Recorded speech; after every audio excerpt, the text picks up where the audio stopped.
Well, he was a Western New York native killed in Afghanistan. The body of Gunnery Sergeant Aaron Kenefick was recovered from the battlefield under heavy fire. But his mother says her son's death should have been prevented. News 4's George Rickert has more on her search for answers in tonight's special assignment. It's not the fact that I lost my son to war. It's the facts surrounding his death. Questions still haunt Susan Price 2 years after her son was killed in battle. Aaron Kenefick used to play quarterback at Williamsville South before he joined the Marines. In September of 2009, his unit came under heavy fire in the Ganjgal Valley of Afghanistan. This is an animation of what happened, produced by the Army's Center for Lessons Learned. They were left there for hours calling for fire support and artillery. But their calls for backup went unheeded at the command center. They were telling them that help would be on the way in 15 minutes, 15 minutes. There were people laughing, joking, making a mockery, telling them to figure it out themselves. A chopper was only 5 minutes away, but was ordered back because it wasn't sent through the proper chain of command. After almost 2 hours, when help did arrive, it was too late to save 5 U.S. servicemen and 12 Afghanistan Army soldiers. Many other lives were saved that day by U.S. Marine Dakota Meyer, who received the military's Medal of Honor at the White House 2 months ago.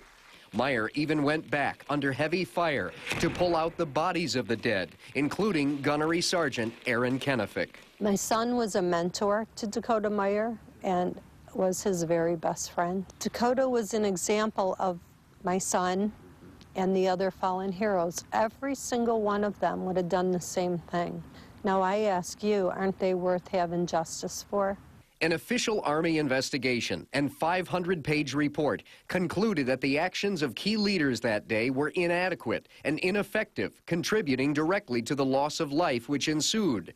2 Army officers did receive an official reprimand for it. Letter of reprimand and end your career for most professional officers is about the most profound kind of thing that can happen to you. It means professional disgrace and ruin. But you cannot equate a reprimand to human life.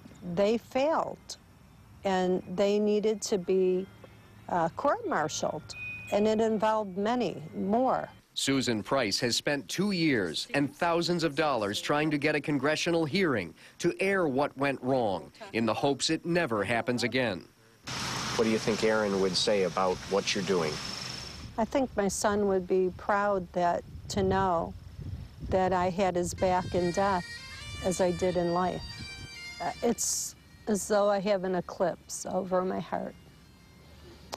It will get easier when we get justice, because then we'll have some peace. George Rickert, News 4. And next week, Congresswoman Kathy Hochul will get a personal briefing in Washington from an Army representative and a Marine official about what went wrong that day in Afghanistan.